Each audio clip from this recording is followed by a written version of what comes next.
you ready for? Here comes them black nerds, phones on with big words. Cake slap makes us all smile. These little songs every single one. Veins kinda like the mastermind. On this one shows up every single time. Yeah. How was your night gonna bring the fight? Hey, this is Black Nerd Podcast, winning all the fights. Ladies and gentlemen, boys and girls, we are back.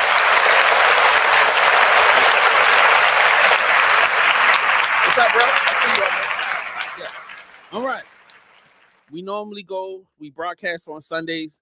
You know, we just started our new pod on Thursdays, just for our Patreon members. So if you haven't done so, sign up on our Patreon, patreon.com/VVC Live. Catch not only that one new episode that we just dropped, but we have a bunch of Patreon episodes behind the paywall that have never seen the light of day.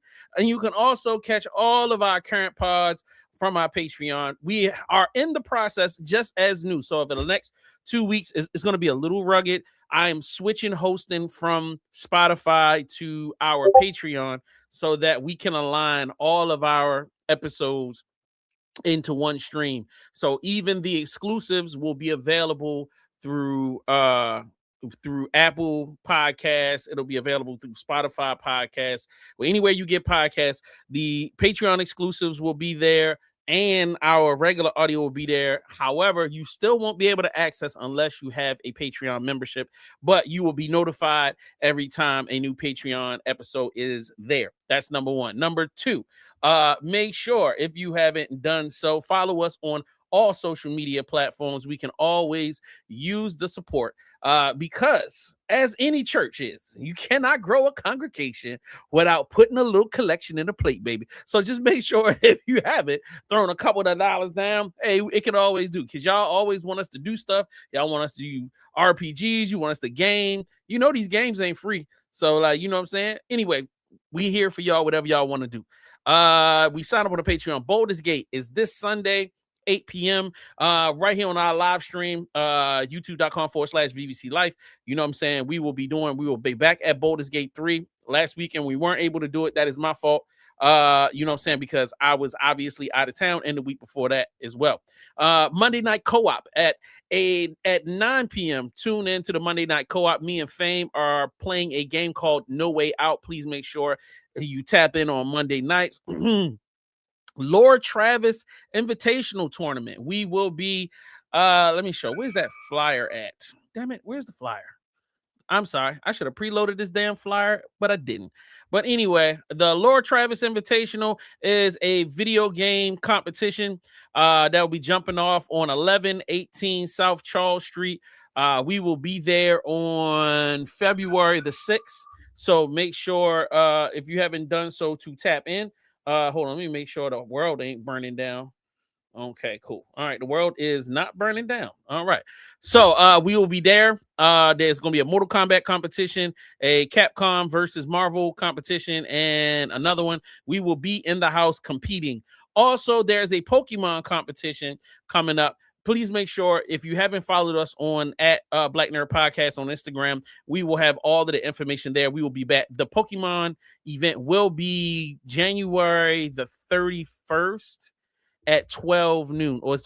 January the 30th at 12 noon. We will be in the building at Papa's Card Shop or something. I'll have the information on our YouTube channel. Last, but certainly not least, we haven't posted this on social media, and it may not come up because we're working on some sponsors right now.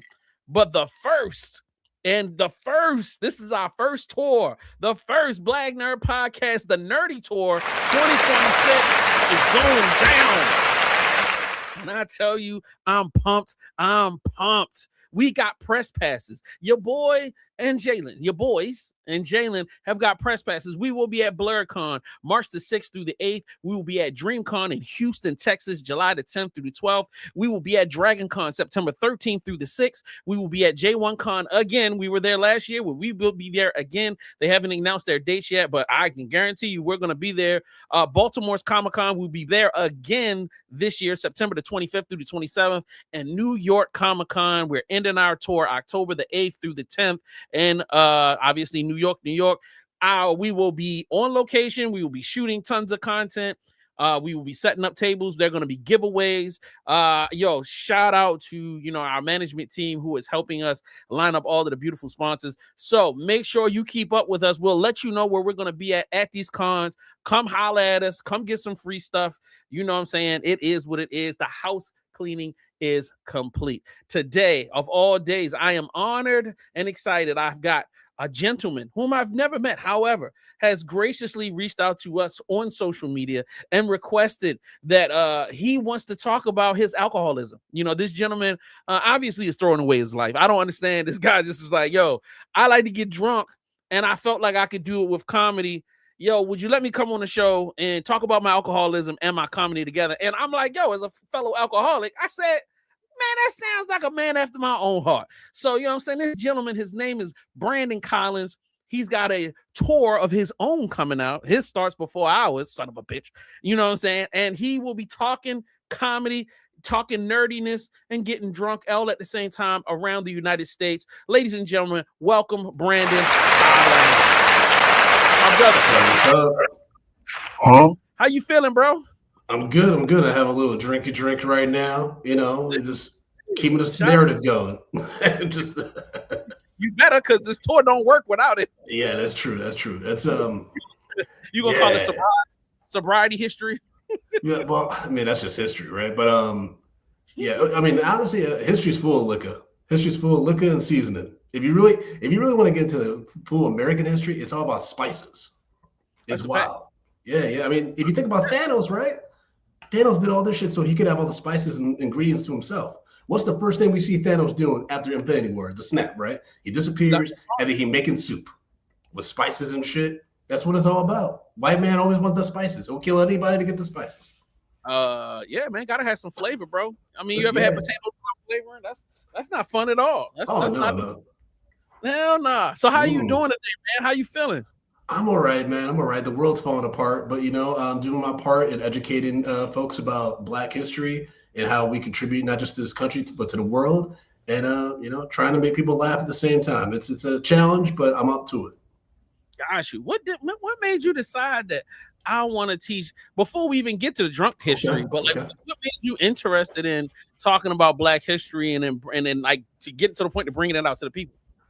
I mean, it just started off with a drunken conversation with this guy who used to be my old co-host, where we were talking about our different experiences growing up and learning about Black history. I grew up in the suburbs of Ann Arbor, Michigan, and so my Black history was pretty limited, to be honest with you. My family was very conservative and stuff like that. So I learned a lot about Black history through movies, right? I remember watching Malcolm X with Denzel, watching Rosewood and things like that, and then doing my own independent learning. And then in talking to so many other Black folks, it was like everyone has such a mix of what they knew about Black history, besides, the top main names, Rosa Parks, Martin Luther King, Malcolm X. And it was like, yo, put together a show where you talk about these untold stories of Black historical figures and events that have shaped this country and shaped the world. I think people will be into it. I think people want to learn this stuff. And also we can add a drinking element to make, have some games, some trivia. And it ended up being a perfect combination that I put together. And I'm an educator at heart anyway. I started doing teaching and comedy at the same time in high school. So this has been a perfect marriage of the skills I've been building for more than half of my life. You know what I mean? Okay. So, all right. So how did you get into doing stand-up comedy? Okay. So so in my hometown, there's a school called Pioneer High School. I went to community high school, which is basically the first kind of charter school. One of the first in the country, and Pioneer had a robust theater group. They had a huge budget. They were one of the first high schools in the country to do Les Mis and shit, right? And they had the funding to be able to hire a local stand-up comic to teach high school kids stand-up comedy and sketch comedy. And I remember seeing the group perform after I was in the musical, and I was like, holy shit, we have a comedy group. And I saw them murder, and I signed up the next week. And within a few months, I became the co-president, and I just got the comedy bug from there, man, doing stand-up. And I still get anxious occasionally, butterflies in my stomach before I go on stage, but nothing will ever compare, bro, to being in an auditorium full of your peers and the chick you like you're in love with is sitting in the front row, and you're like, I have to murder. I cannot bomb like tonight. Like, you know, it's that's a different feeling than like when you get in a room full of like strangers that are there for a good time. And you want them to have a good time, you want them to laugh, but you know, performing in front of a bunch of rowdy teenagers, that's a different ball game. So, have you ever bombed before? Oh yeah, every comedian bombs except for Sinbad. Everybody bombs. Yeah. Okay. Yeah. I mean, I didn't start bombing until I really started writing material and like really finding my comedy voice, because it takes you a while to do that. I also am a like producer. I've been producing comedy shows since I was a senior in high school. So I'm a producer first and then a comedian second, even with like my love for stand-up. And so, you know, when I'm like doing a show and maybe I'm distracted because of something else that's coming on the show and I'm trying to do a set, that's been tough. That's often tough. And so that's why, you know, like with Drunk Black History, it's a different outlet for me. And so it's a different form of stand-up. And it's a lot easier for me, like, because I can tap into the teacher in me, right? Which we could talk about that if you want. Like I said, start at the same time. So I started teaching in high school. I was hired by a not-for-profit in Ann Arbor to teach sex ed and wellness classes to middle school and high school students. What made you I cannot tell you. I cannot tell you how I got this job. It's one of the wildest things when I look back on it. I was teaching sex ed to my peers, which is insane. That's wild. That's why I had to come up with jokes. I had to be a funny person. Like you can't talk about using condoms and like abstinence in front of the chicks you trying to like, you know, it's just like, wow. It's like, was I used as a deterrent? Because why was I hired for that? I did that for 2 years. You just tried to finger pop me yesterday. Hey, come on. hey. Oh, I mean, the group there, you know, there's a lot of nice ladies in our peer education group, and had some, yeah, it was cool. It was a cool time. It was a cool time for Brandon. Oh my God! So you had a lot of learning in a short time period. You know what I mean? To learn how to stand up, learn how to teach, and then bringing in like the love for history, and then bringing it all together. It all starts to make sense in this tapestry. So before we go deep into the drunk history, I was perusing and being nosy. I'm all over your Instagram page, and I see that you do movie reviews. Yes, and I'm just like, the name of the show is Medium Popcorn. I so love. First of all, I love the name. I love the artwork, and we used to do movie reviews. We actually had a whole team of people that used to help us. But how did you get into movie reviews? What they got to do with drunk history? Don't none of that. I'm a jack of all trades. I love movies. Movies are kind of like helped in a way raise me. You know, I grew up an only child, single mother, so I had a lot of time in front of a TV. You know, and watching movies. My mom and I used to go see a movie every week. Every Sunday would be we'd go see a movie, go to a bookstore, then go like have dinner at a restaurant and stuff like that. That was like our Sunday. And so I love movies. Movies have like kind of in a way saved my life. And I started doing a podcast by myself where I would talk about movies and movie news, things I'd just seen. And then I felt kind of lonely doing it. And I had a friend named Justin Brown who I had done a sketch comedy group with called Grits. Shout out to old Grits comedy crew. And I was like, hey man, you want to do this podcast with me? And he was like, yeah, we'll try out a few episodes. So we did. Our first movie review was The Room, the Tommy Wiseau movie that's like called the worst best movie of all time, right? And we did like an hour and a half review, had a great time, and then we're like, okay, there might be something here. Then we put together our theme song. And if you haven't heard the Medium Popcorn theme song, it's a parody of Easy Lover by Phil Collins and Earth, Wind & Fire. And it's we've been told it's the best podcast theme song in the game. I'm no offense to yours, but we've been told that it's incredible. Hey, man, AI threw our stuff together. So look, we ain't trying to act like nothing. All right. So yeah, ever since then, like the podcast just took on another life of its own. We got like incredible fans that have been messing with us since 2013-ish. And then Rotten Tomatoes hit us up around 2016 or so, because they were doing a diversity initiative, and they're like, hey, we're trying to add to our roster of critics. Would you like to join like our accreditation? And we were like, yeah, why not? And so that opened up a lot of doors with film festivals. We got a write-up in RogerEbert.com after that. Shout out to Craig D. Lindsay, who wrote the article. But the only problem I felt bad about with the Rotten Tomatoes thing was for the first 2.5 years or so, we had someone from Rotten Tomatoes transcribing our episodes and summarizing them for Tomato Meter. And we're a comedy podcast, so we say a lot of silly shit, especially back then before Justin had kids and he was way less reserved. And we said some wild stuff. And that guy used to have to he used to send us emails quoting our episodes. Like, guys, what are you doing? Like, what is happening? But now we have our own, we have our own access to the critic pages, so we can update ourselves. We were able to take that suffering away from that gentleman. Got you. Yeah. Yo, shout out to you, man. That's huge. Thanks. I don't think regular people understand that is not an easy task to get to get into that space so that you can operate. Because as a part of that, they have to give you access to films a lot of times before they come out. You get links, press screenings and stuff like that. Yeah, press screenings and stuff like that. So, man, shout out to you for that, because that's not an easy thing to accomplish. And like I said, the artwork and being committed to it. I tell people all the time that somebody that is 20 years in this media, it was internet radio first, and now it's podcast. Consistency is not easy. Absolutely. And when I went on your page and I was like, oh, they had something 3 days ago. I said, yeah. I said they consistent. Like that's I respect that consistent. I don't care what you're doing, but if you stay on it and you stay in the grind, beautiful. Go ahead.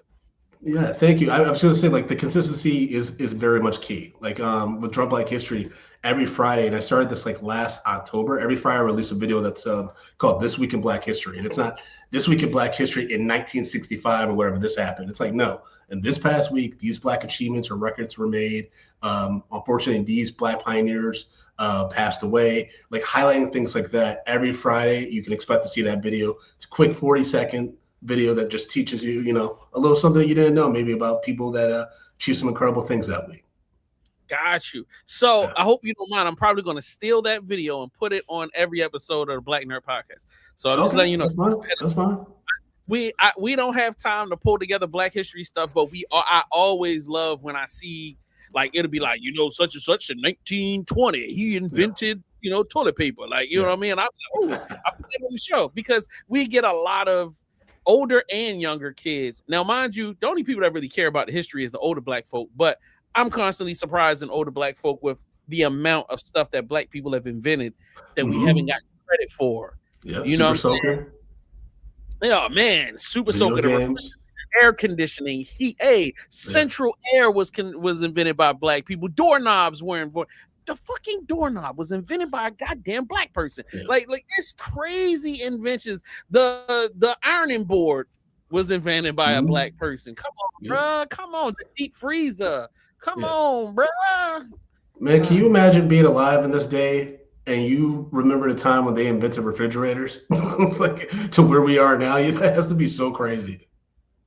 Man, I'm a 79 baby. So for me, the majority of my youth and my young adult years, I didn't have AC. I didn't grow up with air conditioning.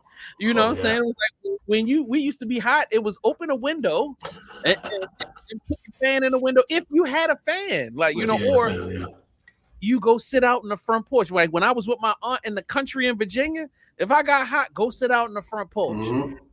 And the wind would blow by. Would you at least have a glass of water, some lemonade? You know what I'm saying? Maybe if it was that time, but you get your G.I. Joes instead of you playing on the living room, playing out in the porch, and the chickens is running by. So I'm old. So we get it. I'm old. All right. So facts. So all right. So when did you decide I need to take Drunk History on the road? I started taking Drunk Black History on the road in last year, actually. 2025 was the first year because I was only doing local shows in New York, right? But we were selling out those shows, a lot of interest. And I'm thinking, man, I wonder if there's an audience outside this. And then I started getting a lot of messages on our Instagram and stuff like that saying, hey, you should come to Atlanta, you should come to California, come to Detroit. And so I'm like, okay, I can try it. And so we went to LA because I already had connections in LA, and I already had a yearly thing I go to, which is called the African American Film Critics Association Awards. And so I'm like, why don't I schedule a Drunk Black History out there around the same time? I already have meetings and stuff. So we did that, pathed out the show, had great response. Then there was a venue in Boston called the Rockwell that connected with us. And we were like, hey, we'd love to bring the show out here. Tried it out, did well. I was like, okay. So then it just started expanding. I'm from Michigan, so I was like, I gotta go back to Detroit. Went to Detroit, did a show there. Actually was able to have my half sister on, which is incredible. She was on the panel. And then, it's just been growing. And this year we're kicking off a tour starting on Sunday, February 1st in Philadelphia at the Punchline Philly. And it's just going to be nonstop, probably until the end of March, based on the dates I'm adding and cities that are coming. But we're going to be doing Boston, lots of shows in New York, LA. Then we got Austin, Newark, and hopefully the DMV in April. But TBD on that.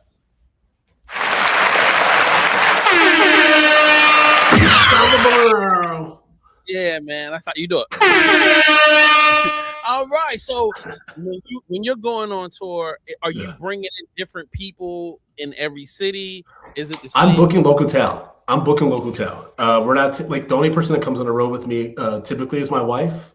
This year she'll be in and out cities, so you definitely come and say hi to both of us. I book local talent. I book local comedians, local experts, creative voices, podcasters, because if I'm going to a different city, I want to fully gradiate myself with that city, right? And that history and those people, right? Like we did New Orleans just this past October, and people were so surprised, like you booked local talent? Like, that's awesome. Like, why wouldn't I do that? Like, how dare I come into New Orleans and talk about Black history and not have people that lived here? I got the Dewdrop in a local historical site, and I'm gonna bring people from New York or another state. That don't make no sense. Like, why would I should be the only outsider, because I'm the one that's trying to learn. I'm the one that's asking the questions and driving the conversation, driving the show out of my curiosity, which should be entertaining for the audience. Like, if we're all strangers to the city and trying to talk about New Orleans, but we're all from other places, that'd just be so egregious and disrespectful. I think, we may not get out of that place alive if we mess something up, That's a fact. What can people expect? All right, so I got my tickets. I'm to the show. What, as a patron, should I be expecting? What kind of experience should I come? Should I wear a suit? Should I wear a top hat? You don't have to dress up, but we got some older cats that do dress up. Like the New Orleans one, people wore suits, which I appreciated. But then there's other people like locals that add a tank top and shorts. What you can mostly expect is to have a great time and to learn something. There's going to be drinking. There's going to be some giveaways. You're going to have some incredible guests in front of you that are going to be sharing Black historical stories and events that you haven't heard of, hopefully, that you find enlightening, that you find inspiring, that show our resilience. But you're going to, like I said, you're going to be entertained, but you're going to learn something. And that's how I know I did my job as the host and producer. When people come up to me I had a great time and I learned something new. That's such a rewarding experience for me, because I'm a lifelong learner, but also a lifelong educator. And so I know, again, I'm doing my job if I made you laugh and I made you learn something. So that's what hopefully you can expect. So make sure it's a 2-drink minimum, and you got to get an appetizer, right? I mean, this is a comedy show at a comedy spot. It's a comedy video, yep. You got to make sure. It's going to go by fast. It's going to go by fast. You're going to have a good time. And hopefully, if you're bold enough, you can come up, answer a trivia question. You might win a free drink or something like that, So be bold. Well, don't heckle or nothing, but be bold when I ask for participation. How you gonna heckle somebody in a history lesson? It happens. I mean, because the audience gets drunk. We've had a lot of experiences where the audience gets really crazy. It's mostly in good fun, but sometimes they get a little wild. Like, we had one audience member who bought Dulce Sloan, who was on our New York show, a drink, because he was feeling Dulce and stuff. And then it became a weird dating show between them. We were asking them questions. He started asking her questions. It was what's happening here? We tried to talk about Black history. I mean, but it was good. A Black woman getting some love, that's appreciative too. But it's hey, this might go off the rails. He was trying to become part of her history. That's what he was trying to do. We had another segment where Jonathan Craig, a local bartender in New York City, he was doing a bartending class. And he's a good-looking man. Drunk audience member got up to participate in the class, but she just kept hitting on him the whole time. He's like, "You gotta shake the jigger," and she's like, "Oh, I'll shake it." If she started rubbing on him, I was like, "Okay, I can't play security right now." But yeah, it's always a good time. Are you videotaping the entire experience? And Some of our shows will be recorded. The Philadelphia show, we're just getting a local photographer, so it's gonna be one of those like you gotta be there to experience it, kind of things. But like other shows on the tour will be recorded and like distributed as like podcasts and stuff. We're just not announcing which ones yet. But the Philadelphia one though, that's gonna be on site, so that's gonna be a very special, unique event that you'll have to experience in person to get it. I love it. I love it. I love it. Now. I want to throw some other stuff on the scene. You do have a Patreon. You got your own Patreon. Yeah, Media Popcorn, we got a Patreon. Yeah, man, you ain't promoting it, man. Get the promoting, man. Come on now. You got to get some. You put the Idris pictures on, yeah. Patreon.com/Media Popcorn. Yeah, we do a bunch of bonus reviews every month. Yeah, we have like traditional movie reviews, and then the last tier, like the $15 tier, that gets you all like gets you up to 4 bonus episodes a month, but then also a horror movie review because people love when we review horror movies. They get all freaked out. You get to share your Patriot thoughts because those get shared on all of our episodes, like if you reviewed the movie and stuff like that. So and it's a diverse array of movies too, which is what I love about the show. It's like all over the place. There's no it's bang bang. Yeah. There's no like set genre that we do. Mm-hmm. Okay, yeah, I see. Andra Day. Yeah, she's a beautiful woman. All right, you know what I mean? Yeah. The Mist. Oh, you going in. I have not seen the Frankenstein 2026. I'm gonna have to listen to the review to get an idea of what happened. And I haven't watched the new out. It's definitely on my top list. Yeah. But, so I think if I remember correctly, I think the lowest buy-in is it's $2. Well, you can try for free, but it's $2. But the most popular one is $5. $5 a month, and then they've got a $10 a month. If you are not doing nothing, if you love reviews, I would highly recommend this gentleman right here, man. Yeah. Medium Popcorn. Look, $2 a month, man. It ain't killing, man. You ain't gonna die. You ain't gonna miss $2, man. Y'all spend more than that on porn and OnlyFans accounts. Man, come on, like don't throw the man and his wife. He's married. He's happy, and she ain't costs money. Wives cost a lot of money. Gotta make them happy. Yeah, but if people are wondering why Idris Elba is featured on all those tiers, so the thing is, Justin does a great Idris Elba impression. So if you sign up for Patreon on a future episode, you will get a shout out from Idris Elba. Asterisk to that statement. But yes. Okay, I see. Okay, now if you want to buy Drunk Black History tickets. Yes. It's what is it? DrunkBlackHistory.com. And then you go in, and then there's Drunk Black History merch. It's got the locations, the Philadelphia. All of our coming shows. Yes, sir. The Black Nerd Podcast will be in attendance in Philadelphia. I know you guys don't give a fuck about seeing us in person. However, we will be there. Meet those gentlemen and his wife there. You've got another one currently in Brooklyn. Yep.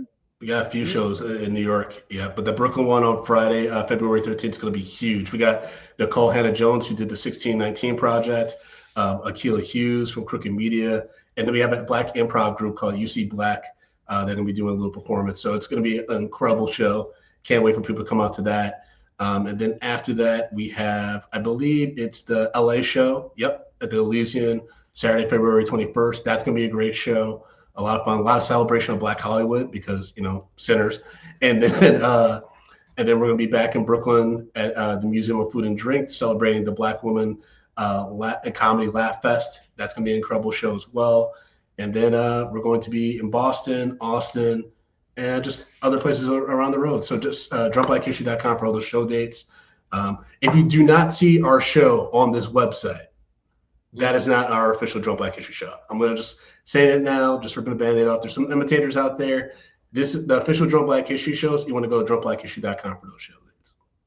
That's what's up. And did y'all get the trademark locked down and all of that? We're working on that right now. Absolutely. The paperwork's in. Yeah. We're just waiting because, with this new administration, everything takes forever now. And so we're just waiting. But yeah, the TM's going on there soon.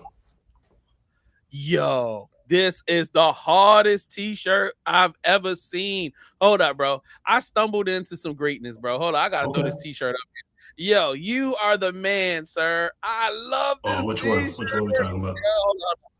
Yo, that's so hard. Yeah, those are Yeah, it's our Black Excellence one. We used that for the New York Comedy Festival when we got in 2024.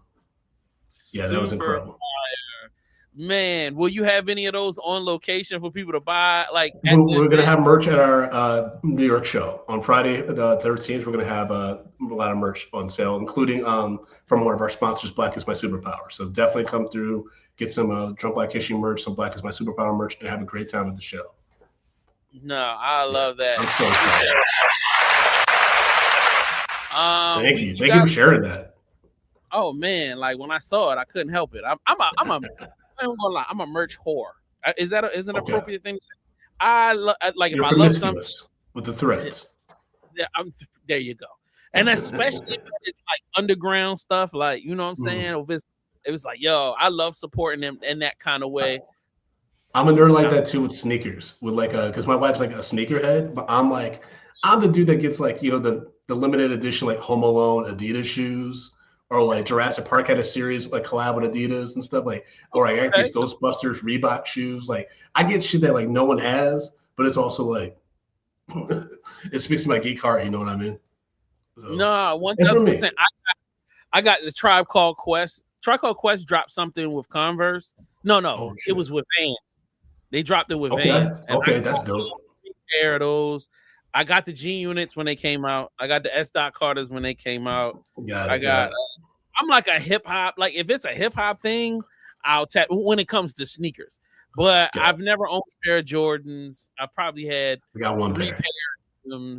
Like you know what I'm saying. But it don't like basket. I don't watch sports, so like I don't get the allure of being like, I love the Vans slip-ons, man. I got Harry Potter and Simpsons Vans slip-ons, and they're most comfortable shoes when the weather permits. I love them. Yes, sir. Most definitely. And I'm a huge Croc fan, and nobody can tell me. I'm sorry. I'm never giving up. Yes, I know it's a sign that I'm losing my intelligence. I'm fine with that. Okay. I won't be smart. I'm sorry. I didn't rise to the occasion, but Crocs is way too comfortable. Like, you know what I'm saying? But other than that, they are very comfortable though.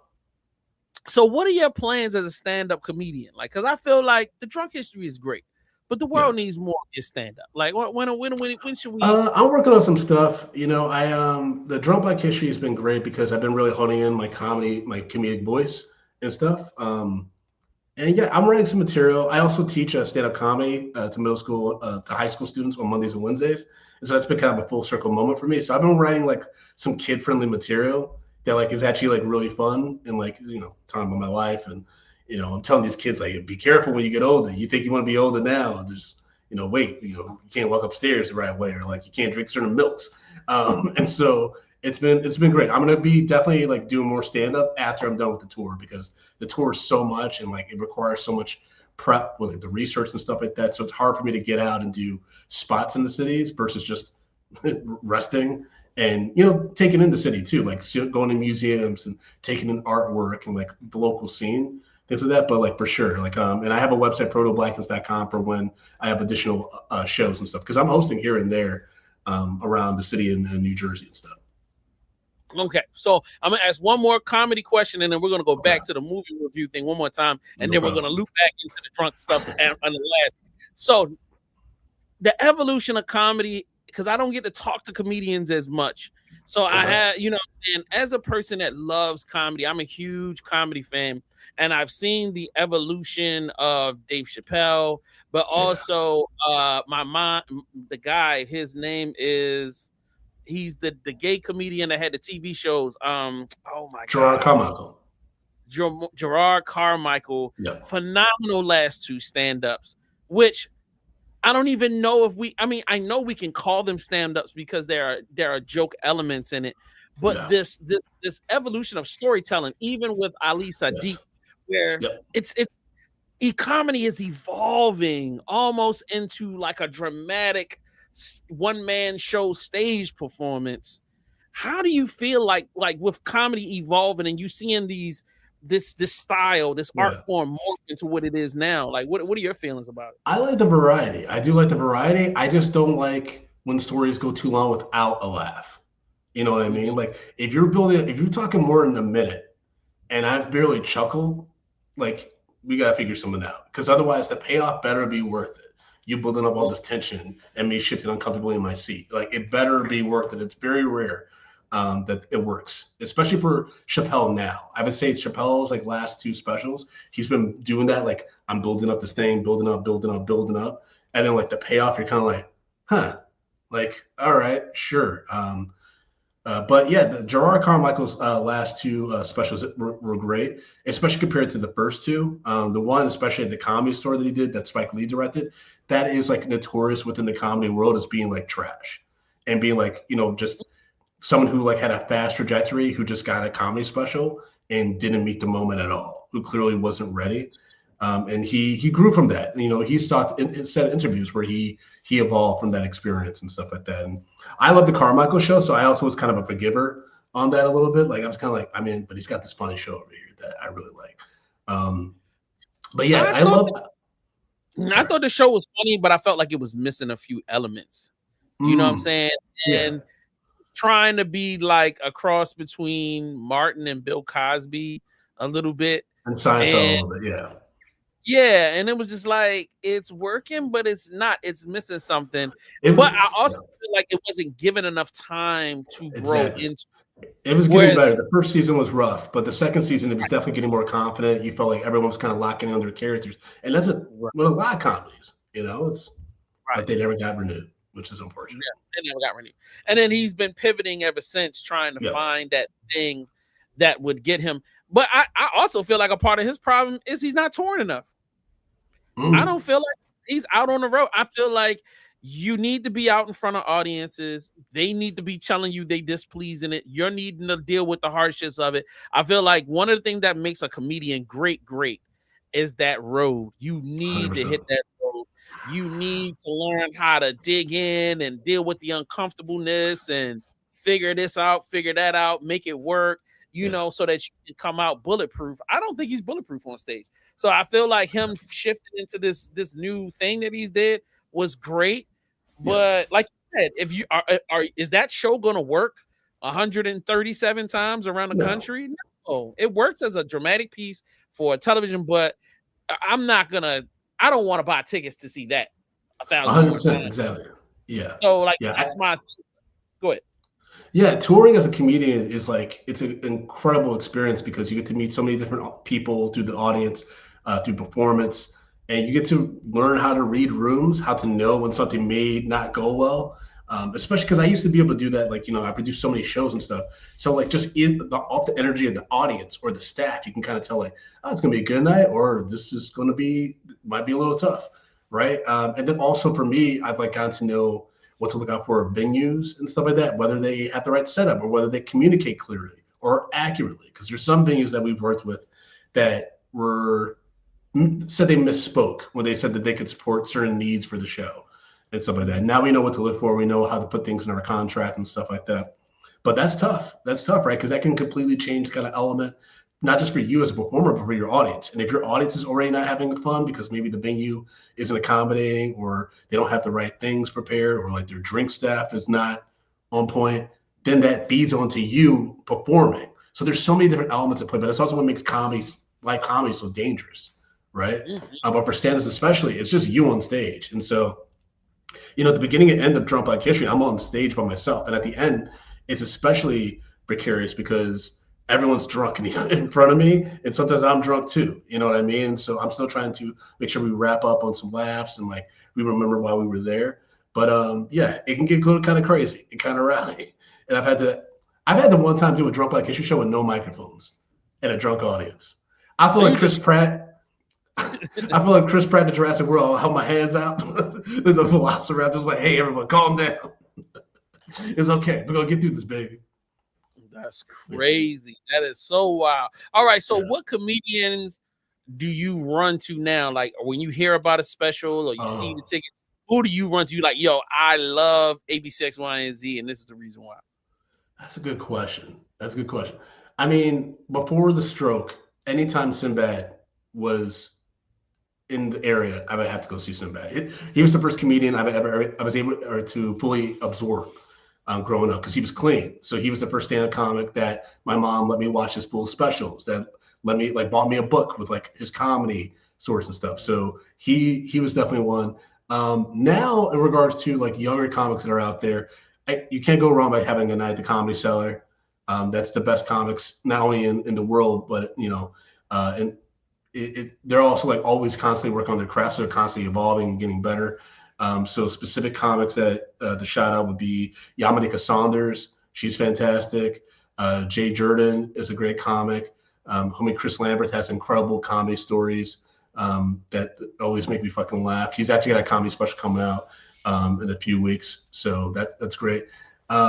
Marie Faustin, she's fucking killing it out here. There's so many great like comedians, and I'm biased because they're all New York based, but LA's got some good ones too. You know what I mean? But like those are people that they don't necessarily have specials online or anything like that, or maybe they have some stuff material on YouTube. But those are comedians that whenever I'm available to like check them out live, like that's what I'm making time for. But Mateo Lane has a great special on Hulu that I really enjoyed. Who else? Marcelo Hernandez's Netflix special is really interesting, especially if you come from a Hispanic household. My wife is Puerto Rican, so her family and I watched this special, and they were fucking howling. So kudos to him for that. And then who else? Who was that? Yeah, those are like those. That's it. I mean, for me, I also will check out anything Earthquake does. Because he has one of my favorite jokes of all time, where he talked about his daughter having a sleepover. And he's like, I don't know what they feeding these young children. I don't know what they feeding these young ladies. These ain't ponies. These are full-grown horses. And he's just like talking about being terrified to be around his daughter's friends are asking for questions. He's like, get away from me. I love her. Oh, and then he had a bit about Cicely Tyson's wedding. Everyone's like, gone too soon. He was like, she's 90 years old. Man, that's what's up. Okay, switching. Huge list at you. No, it's all good. I love it. And some of people, I was like, yo, I need to look them up. So, hey, that's the most important thing, putting people on. Medium Popcorn, what films are you guys excited for in 2026 that you're like, can't wait to review this? This is at the top of the list. 100%. So Project Hail Mary, Lord and Miller, I'll see anything they do. Ever since they got that 21 Jump Street movie, how the fuck they made that work, ever since then I'm like, I'll watch anything these guys do. But they got fired up of Han Solo. I was like, okay, Kathleen Kennedy, do you know what you're doing? Do you? Because I don't think, I was like, you know who you hired, right? So I can't wait for that. I can't wait for Toy Story 5. Because at first I was skeptical, right? Because I think Toy Story 3 is one of the best like endings to a story at that time that we had, right? But then when I read the log line, it's about the toys being left behind because of technology. So the little girl gets an iPad. And so now the toys are competing with tech. Like, I'm like, that's actually a really interesting story. I would love to see where they take that. So I'm excited for that. I personally am excited for Scream 7, even though I think I already know who the killer is. But Scream is the first screenplay I ever read. It got me into screenwriting because I'm also a screenwriter as well. And so like Kevin Williamson's like one of my heroes. And so he's directing this one and Neve Campbell's back. So I'm cautiously optimistic. Like you can't see, I have a Ghostface tattoo on my arm and I have a Ghostface, mouse pad. So I love Scream. And so I'm really excited for that. And of course, besides Supergirl, I am excited for Doomsday, cautiously optimistic, because this is a make or break for Marvel. If this don't work, I think Spider-Man Brand New Day is probably going to work for me no matter, even if it's trash, I'll probably still love it because I just love Spider-Man. And I love what Tom Holland's been doing with him. It's also directed by the guy who did Shang-Chi, so I'm expecting at least one dope fight scene. That will be classic. But Doomsday, because they casted RDJ as Victor Von Doom, I'm like, this better fucking pay off. Because if it doesn't, this is going to be a huge, huge face plant for Marvel. Man, you spent and they can't recover. $80 million for RDJ. For whatever reason, I don't know. Like you said, this better work.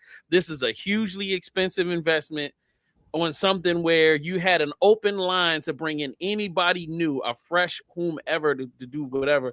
So this has to make. And my thing is that you've hinged the whole last 10 years on it's coming, it's going to be great, just hold off. Hey, every time they've made a mistake, it keeps coming back to We're going to fix it. It's going to be great. It's going to be better. So I think, once you've fumbled the ball so many times, and then now you want to bring around Avengers to be the big fix.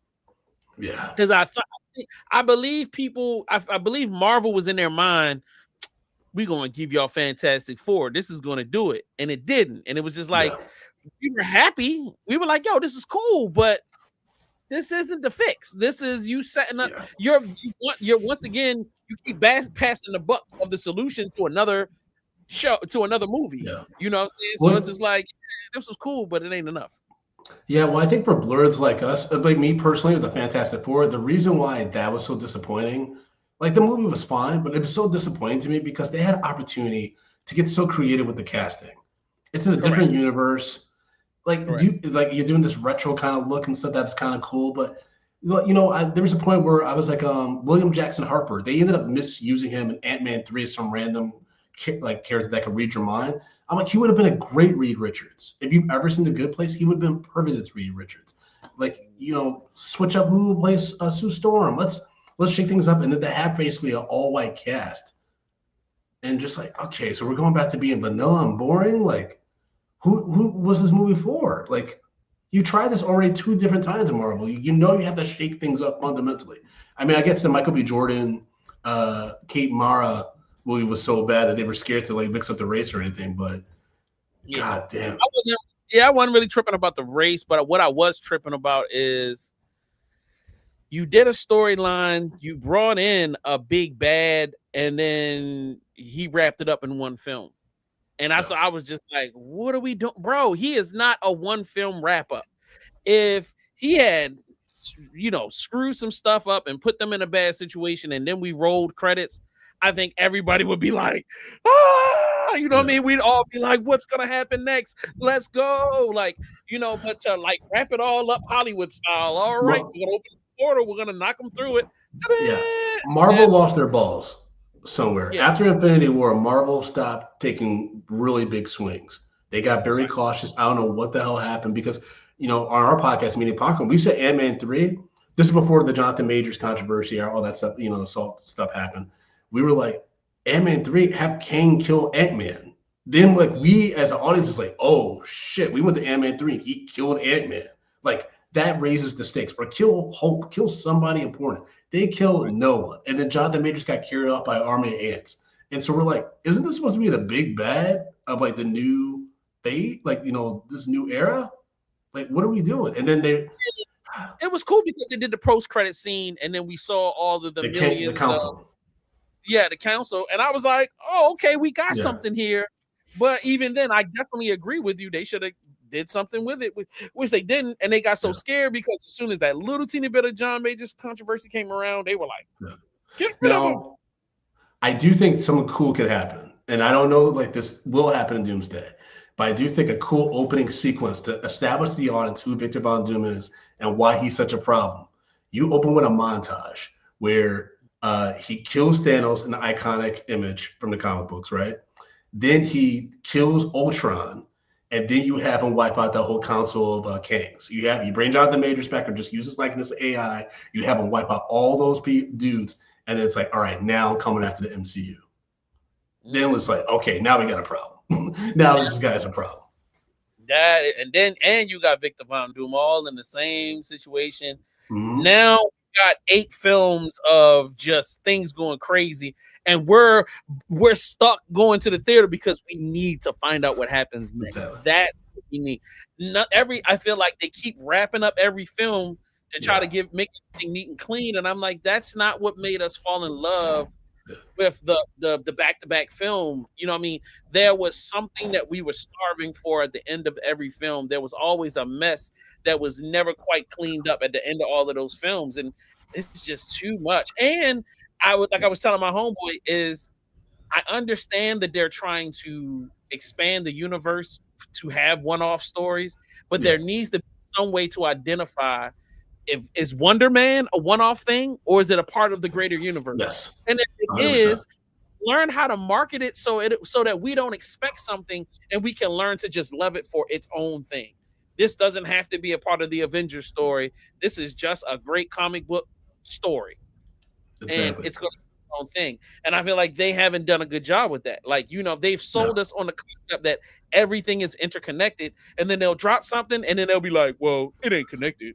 And Well, you'll be that's the like, problem. That's the problem with a lot of the post-credit scenes recently, right? Like since starting with Eternals, where you had Harry Styles as Thanos' brother.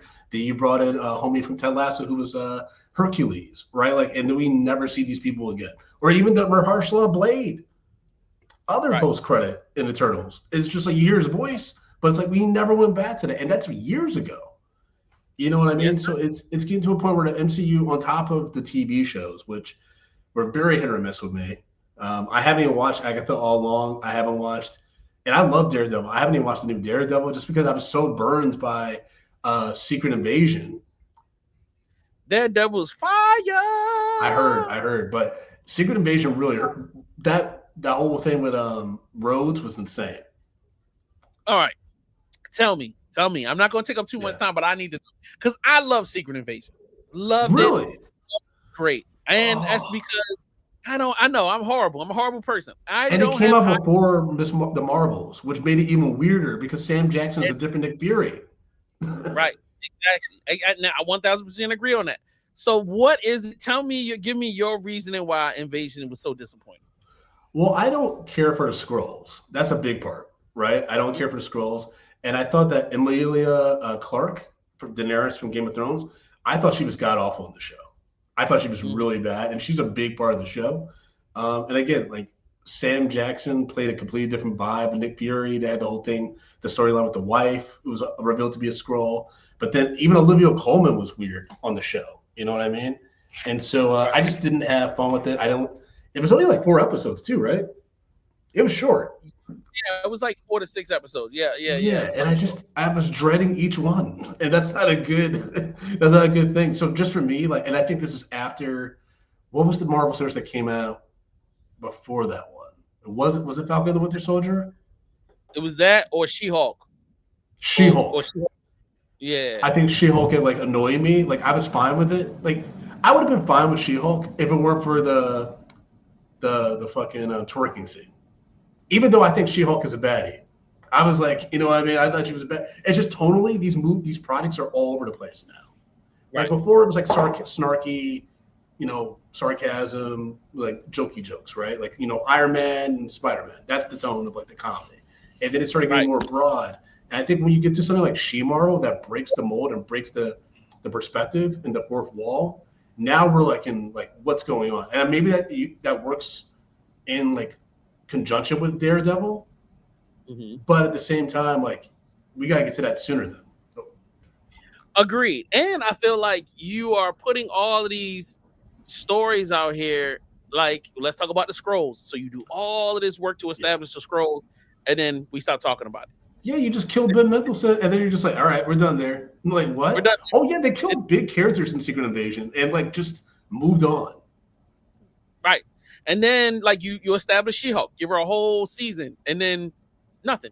You don't do nothing with it. And then you take all these other characters and you'll do a whole thing with it, and then nothing. So it's one thing if you had introduced all of these characters and then you whisked them into a movie, and then you got to see a different side of them, or you got to see them deal with the challenges of a big bad, then I think people would accept the series more because you get to see a more three-dimensional character. But when you establish the characters and you drop it and you move on because you're letting the audience dictate your every move, there's audiences are not going to be happy. Like, people didn't like Iron Man 3, but that didn't stop them from putting Iron Man into other films. And you know what I mean? It's just like they had a mission and they were focused in the beginning. Now it just seems like they're completely scared of making any mistake. And then when they do make a mistake, it'll be like, all right, screw it. Let's do something completely different. And you're like, oh my God. Their confidence is shaken. It's because it's really hard to follow up like the perfect ending with Endgame. Like to continue going after that, like that's I wouldn't want to be Kevin Feige trying to figure that out. Even like the multiverse saga has had some hits. I love No Way Home. The fact that they pulled it off and the Andrew Garfield full circle stuff, like that's one of my favorite MCU movies ever, right? Because of that. But then it's like you've had like Shang-Chi. I love Shang-Chi, but why the hell don't we have a sequel yet? It's been like 4 or 5 years. That shows disrespect to me. That movie was such a hit. It was so well done. The fact that there hasn't even been a conversation. Like the next time we're gonna see him was an Avengers movie. Like, what are we doing? Like, but then you'll invest in. We're gonna get a Thor 6 after y'all butchered. Also, that also pissed me off too. They butchered Christian Bale. I'm sorry, I'm going on a rant right now, but they butchered Christian Bale. They finally got Christian Bale to do another comic book movie after he was basically like, yeah, after Batman, I'm done in the genre. And then the God Killer is we don't even see him kill a god. And then, all right, here's one thing. I don't care what nobody says. I love Falcon and Winter Soldier. I thought that series was great. I enjoyed it too. I enjoyed what they did with Hawkeye, even because they made it a Christmas thing. I thought that was dope. I felt like they really did a great job with the post, Avengers, story where, people are picking up the pieces, the society is starting to come back. I was like, wow, this is a great way to deal with stuff. Instead of, we blipping into a new movie and people acting like it didn't just happen. You're seeing the consequences of actions throughout TV shows and films. And then it's just like, I think they got lost in that instead of continuing to build. And I think that they couldn't decide on who the big bad was. Yes. So it was like, all right, we're going to use these smaller villains. And we were waiting for the next big event to kind of bring alignment to everything, to kind of like line everything up so it'll start making sense. But nope, once that didn't happen, even if you want to do like a street level big bad, then cool. And I think that what they did on Netflix, I thought that was a beautiful job where they were, where you got all the individual stories, then you had all of them come together as one, and then they fought this big bad. All the defenders, that was interesting. It wasn't terrible. I just didn't like the guy Finn Jones, the actor that played Iron Fist. Yeah. I wasn't tripping, but maybe because I didn't read it in the comic book, so I didn't care. I didn't read the comic books either. I just wasn't impressed with the actor himself. He just very bland. I'm like, there's so many white guys you can get for this. Come on now. There's so many white guys in Hollywood.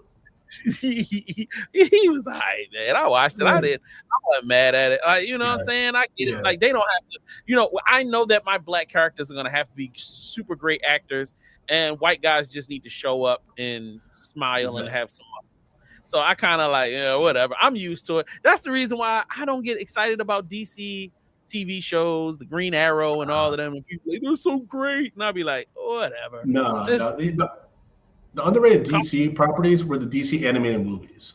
Those are the Batman, especially. Those are so underrated, man. Those are fantastic. But yeah, phenomenal. Flashpoint Paradox. Jesus, yes. Right. That's awesome. That movie, the Joker stuff with the. If y'all haven't seen it, you gotta watch it just to see the Batman alt universe shit. It's wild. Bro. And even some of and then like Red Hood, Batman Red Hood. Oh yeah, that's a good one. Yeah, that's a good one. That's dark too. That's real dark. Super dark. Oh my god, man! He kills him with a crowbar. How crazy is that? Even if it's the Superman Russia version and all that. Yeah, those are fun. The Superman ones are fun. Yeah. I never thought the character. No, I mean it's weird, but it works. It works. Yeah. But and it's like because they're just telling great comic book stories. They're not trying to. I feel like the comic book movies aren't forced to have to like you got to make a gazillion dollars, so you better get rich right. It's kind of like here's a budget. Here's $2.5 million. Just get it done. Have fun with it. I feel like there's no. Million? You making a Radio Shack commerul? What 2.5 million? I don't know how much money they get for these comic book movies. I don't know how much money things cost. It's not a lot. It's not because they keep coming out with them like every other week, and it's not like there's these big rollouts for them. It'll be like they'll throw you some DVDs, they'll put it on a streaming platform. There is like you can see that there's no expectation for it, but you also see that the audience goes nuts over them because like we'll get them and we'll obsessively watch them, review them, send it to our friend. I mean, I'll be like telling everybody, "Oh, this shit is great. Are you watching this?" And I'm like, this is the only thing keeping DC alive for me because the Superman film that came out last year, disappointing. It was fine. It's just I don't like the character. I just can't get the character. I mean, I just can't. And it's not that I don't like superheroes. It's just Superman just never worked for me because I was always like, even as a little kid, I'm like, how do people not know that Clark Kent is Superman? Because he takes off the glasses. Yeah. You're from Middle America, good old country boy. comes to the I would've city said and saves the world, man. Yeah. Man, the only man that could save the world comes from Middle America. Good Yeah. old A white man from Middle America. Yep. yeah, man. Hey, taught by his mom and Paul. Gave him all of the rights and the smarts to go ahead and outsmart those New Yorkers. Y'all don't know what's going on. Put these glasses on, you don't know who I am. Yeah. You know what I'm saying? Like, I love that. Like, That's insane. That's so insane. Like, he takes off the glasses. He doesn't wear. Superman doesn't wear glasses. Like, what? Yeah, he does. But Clark does. Clark wears his glasses. You know what I'm saying? I feel like it was just. No, go ahead. One of my favorite monologues in a movie is Bill in Kill Bill 2, where he talks about Superman. That monologue about Superman, how Clark Kent is how he sees us as humans. I was like, oh, that's some cool shit. That's a fact. Yeah. A bunch of bumbling fools. Yeah. Did you ever see the movie Brightburn? The bad Superman? No. James Gunn wrote that one. That one's wild. That shit looks scary as hell. I don't want no crazy. Fucked up. It's real dark. That's a really dark movie, dude. And that kid, because it's a kid who, like, think about, like, young signs of, like, a school shooter, and then he realized he's got the power of fucking Superman. That's what that movie is. Yeah. It's so scary. It's fucked up.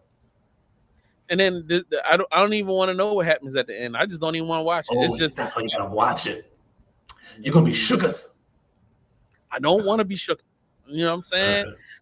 We got ice. That's enough shooketh for me. I'm good. That's true. But my crazy, this is the day where I was watching somebody on TV a couple of days ago, and they were talking about, it says something about America that we've given up on even liking Superman, who's a genuinely nice person trying to do. We're obsessed with a psychopath billionaire that can't get over his parents. And that's the thing that we love the most. And we believe in him more than we believe in Batman. And Superman. And I was just so many mans. All the mans, you know what I mean? And even Spider-Man. Spider-Man ain't nothing but a kid that lost his parents and is trying to do right in spite of loss. And it's just he takes so many losses. Spider-Man, who do you think has suffered more as a comic book character? Spider-Man or Batman? Like, in regards to loss over. Yeah, Spider-Man loses everything. Yeah, constantly gets fucked up. He ain't got billions of dollars. He doesn't even have somebody, because Alfred is a constant through 100 years of Batman. Like, Alfred is always there to patch him up, to console him, to be his therapist. Who does Spider-Man have that doesn't eventually get snatched up and killed? Yeah, like, Spider-Man don't have why do we fall down, Mr. Wayne? Exactly. Like, even everything that Spider-Man loves the most in every series, the girlfriend is going to get killed, the wife is going to get killed, the grandma's going to get killed, the parents is going to get killed, Uncle Ben's going to get killed. Like, and he's got to continue to stand up and swing around this city that don't give a crap about him and save people, which I talk about it all the time. In my stand-up, I talk about Spider-Man. We're lucky that Spider-Man is the good guy, because we don't give him nothing as a city. He's still got to pay rent. Peter Parker about to get evicted. Most comic book series. Facts. He shouldn't be struggling. He should not have to worry about security. He should not. And like, I feel like what they did in the Marvel films is way more than the real life comic books, because he didn't get no suit and had Iron Man subsidizing his lifestyle and giving him bro, that's not Spider-Man. Spider-Man had a homemade suit, and he was struggling to figure it out on his own with his own brain. Like, he didn't have Stark Industries cutting him checks or trying to hit on his moms and all that. That wasn't the reality of the character. And I feel like when you do that, you take away the struggle that is Spider-Man. Like you said, I think that is super important, is that man had to work and save the world. He had to show up to pay his bills, and he had to show up to help people. And that's not an easy thing to do, even in real life. Yeah, the Tony Stark suit stuff I forgave, just because Tom Holland was the first young actor they actually got to play. Like, Tom Holland was like barely 18 when he started in the first Spider-Man appearance. And so I was like, okay, you're doing that to kind of protect him, because he's getting fucked up in these movies. So I understand you're doing that. Be like, oh, it's not going to hurt him as bad as it could. Even though they did kill him in Infinity War, which I thought that's when I was like, Marvel's dangerous. Like, when they did that, bro, like I got choked up. I got fucked up because I'm like, and when he's like, don't, I don't want to go. I'm like, oh, damn, this kid.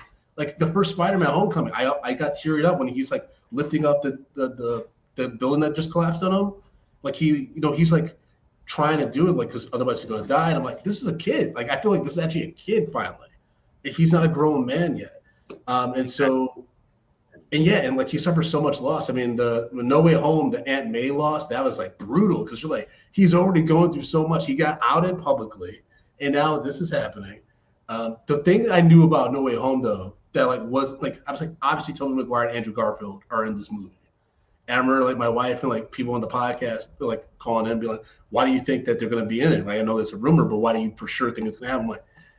I'm like Tom Holland's Spider-Man, who could barely beat off Michael Keaton's Vulture, is going to fight Doc Ock, Electro, Sandman, and Willem Dafoe's Green Goblin by himself. Okay. And I think what are we doing? Like, come on, guys. You just solved the Marvel problem. The deepest shit you just said they forgot about is that Marvel is dangerous. There should be stakes. People should get taken out. That's what made us fall in love.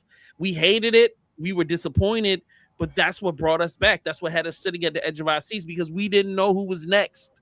You didn't know who was going to take out what, this was real. It felt real. It felt engaging. It felt dangerous. Yeah, you know what I'm saying? So when you had that was an insane, like walking out of the theater as fans, even though we knew this wasn't real, we were still like, whoo, what did we just do? Like, I need a drink. That was such a time, bro. Because remember, Black Panther had just come out before Infinity War. So Black Panther brought in all these new Black fans specifically into the MCU. They watching the shit, they see the contents, they're like, in Infinity War, they're like, yeah, we about to go to battle. This is dope. Comic movies are cool. And then T'Challa dies at the end. They were like, what the fuck? You pissed off a whole new audience. Like, and that was so dope because we know like they gotta bring him back. But we gotta wait a year for Endgame. And that's such a dope, and then the Endgame payoff, I mean, that's top 5 theater going experiences of all time in my life. Right. Because I remember that Avengers Assemble, and it was like me and my wife and another couple that we watched a lot of Marvel movies together. And my boy Jason behind me he couldn't help me. He was just like, oh my God. Like he's like, they got all of them together. And the continuity of the actors, they pulled it up. They only had to change 2 actors in 30 plus movies. You know what I mean? That's why it's perfection. And they're like just kept going because money, it's comic books, they're not gonna stop. But damn, if we could control corporations, I would have loved them to stop at Endgame. I would have. I'm sure they would have loved it too. Like from an artistic standpoint, you know what I mean? No, never. They make I know. It's so much money. We have just cashed in on a gold mine. Yeah. And then also around the same, like you understand how Disney was like, their balls are huge because around that same time period, they closed on Star Wars. So it's just like, we got it, baby. Well, Rise of Skywalker, they didn't have it. They did not have a Rise of Skywalker. No, they didn't. But I mean, they were riding so high at that time. Right. Because they still made $1 billion. We're going to own the box office. I guarantee all of the corporate meetings we're going to run the box office for the next decade. You're right. Here, whatever money you need, you got, because we're going to do everything. You know what I mean? And that's the game. I'd be the one nigga at the board meeting who's like, so from an artistic standpoint, it'd be beautiful if we just stopped at Avengers Endgame. And guess what? I don't have a job the next day. Get this nigga out of here. Some old white dude, get this nigga out of here. What's your name again? Kevin Hart. Well, Kevin Hart, you're fired. Get him out of here. You know what I'm saying? The continuity. Who don't give a damn about that? Hart, you better give a damn about that. You better cash these checks. As I'm getting kicked out, I'm like telling the PR person, remember, my name is Kevin Hart, and the deadline said Kevin Hart fired from Disney. And Kevin Hart, like, I don't work for Disney. Yeah. He ain't in none of the It is what it is. All right, one last question. One or two last questions. We're going to drunken history. Does each location have history specific to its locale? Oh, of course. I mean, every city has its own history, but Black history specifically, yeah. And so we touch on that a little bit. I used to have like trivia questions during the show about local Black history, but then that gets a little messy depending on what kind of research you're able to do and what the locals think or what they call places. That specifically happened in Austin, Texas. I had a trivia question about a barbecue spot, but then apparently there was 2 barbecue spots that like kind of had the same origin story. Like they kind of the owners, I guess, came up together, but then split, but then they call it the same thing. And like, so there was a lot of contention about which one the question was actually about and the true history. And I was like, all right. And it got tense too, because like it's a local history. So people are like, I'm like, you know what? I'm pulling back from the questions, but we're just going to share local Black history facts. So yeah, every city that we're going to, we're going to share a little something, but we're not going to start a civil war locally over some trivia. That's the way you should go, man. I feel like that's the way you should start. I don't have insurance, Jay. You know, with that being said, yeah, I have no more questions. I'm gonna leave it there. I need this money. Yeah, I know 1,000%. I ain't trying to mess up your bag. So just make sure if y'all haven't done so, I'm saying it again. Go to drunkblackhistory.com. Look at that. When you see that, you're in the right place. If you don't see that, you're in the wrong place. Yes. He will have bottles of black bourbon whiskey with him. They won't have a label to it. Just buy it, drink it. That's the only thing we got. You know, give you a little kick. It's okay. Don't worry about it. Don't ask me what's inside it. It's delicious. Just know that. Just $40 a bottle. Just make sure you bring your. Why are you giving them a discount rate? We didn't talk about this.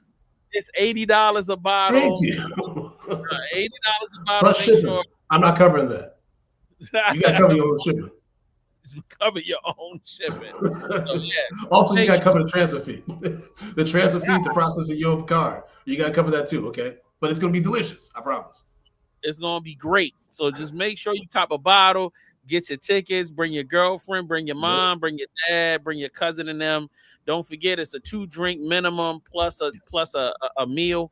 So yeah, everybody plus an appetizer. So make sure you come, you support, and don't get so drunk that you are disturbing the show. They repeat, they are not doing heckling this year. He's packing heat.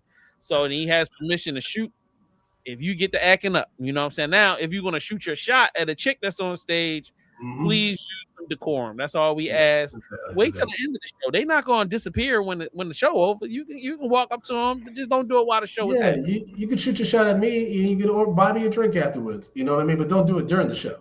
You know, because we want to teach. We want to make sure that people get the learnings that they're yearning for. The learnings that they yearnings. Yeah.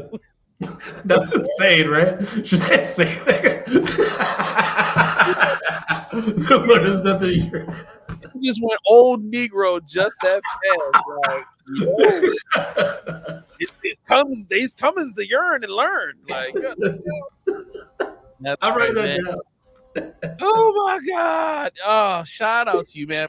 Thank you, Mr. Collins. I appreciate you giving me your time, coming on the show, chopping it up with me. You know what I'm saying? I'm an old man. I ain't got no life. All I can do is pod and go to Buc-ee's every now and then. I understand. I appreciate you, man. No, anytime, man. I look forward to seeing you on tour. If you just so happen to be anywhere around the country around these time periods, come hang out with us. We'll be on the road during the summer, and hopefully Collins will invite us on the road. Maybe we might be at a show. We might be on stage one day. That New York Comic-Con thing, I kind of want to figure something out because that's usually around the time I try to do like a Halloween like kind of event. So yeah, we'll figure something out. We'll figure out a collab. I love that, and I'm not a New York person. My girlfriend is, so I always open for people to show me why I should care about New York. I always have this conversation. People be like, New York is great. And I'll be like, New York stinks. But nobody has seen the greatness of New York yet. I've seen some neighborhoods. I've seen Times Square. Not really all in them. You gotta do more than that. Come on, you gotta go to Brooklyn. You gotta go to the Bronx. At least, have you been to Harlem though, right? I mean, Harlem's changed a lot, but no, I've never been to Harlem. You ain't going with the right people. What are you doing? I go where the bus takes us. The bus trip takes us to where the bus takes us. I don't have choice. That's just Times Square. That's Port Authority. You got to expand your horizons. New York City is a big city, brother. I'm coming up to New York Comic Con. It is your responsibility to show me the illness of New York. Yo, go take me to Harlem so I can get me a Dipset jacket. You know what I'm saying? And some Timbs with the logo on the side. Like, you know what I mean? Like, I need to, like, we got to go to a rap cipher. We got to get to a battle. Like, I got to, you know what I'm saying? Like, that's more Detroit. But yeah, we'll figure something out. I might just take you to a poetry reading, like a poetry slam. Oh, snap. You're going to be smoking cigars and the stand-up bass. And that's what's up. That's what's up. Yeah, we'll figure it out. Drinking martinis. Drinking martinis. Love Jones vibe, man. It is what it is. All right. So if you made it this far into the show, there's a few of y'all here. I'm offended y'all ain't got in the comment section. So obviously y'all thought that we wasn't all that funny. So fuck y'all. So, but if you're still watching right now, don't forget Sunday, which is tomorrow, 6 p.m. live. Cleo Thomas is going to be on the show. Who is Cleo Thomas? He is a host of many television shows. He's an actor. He's been in a bunch of movies, and he's famous. And he reached out to us and was like, yo, I need to get this NAACP award. And somebody must have lied to him and told him that we had sway over the NAACP. So shout out to those people that lied, because he's going to be on our show. So y'all make sure y'all tune in at 6 p.m. He's going to be here. The rest of the squad is going to be here. And hopefully we won't screw this up and we can be famous too. So tune in. Mr. Collins, you are always welcome. This is your new home. You know, anytime you want to come hang out with the Black Nerds, yo, you always have a place here with us. Appreciate y'all so much. Really, thank you so much for having me on. Hope to see y'all at some shows this spring. You are going to see us in a week and a half, a week and a couple of days. So, you know what I'm saying? With that being said, we out of here. We talk to y'all next time. Peace. Here comes them black nerds, Sloan's on with big words. K-Slab makes us all smile. Jay's little stones every single time. Fame's kinda like a mastermind, while Jay is one shows up every single time. Powers unite, go to bring the fight. Cases is Black Nerd Podcast, winning all the fights.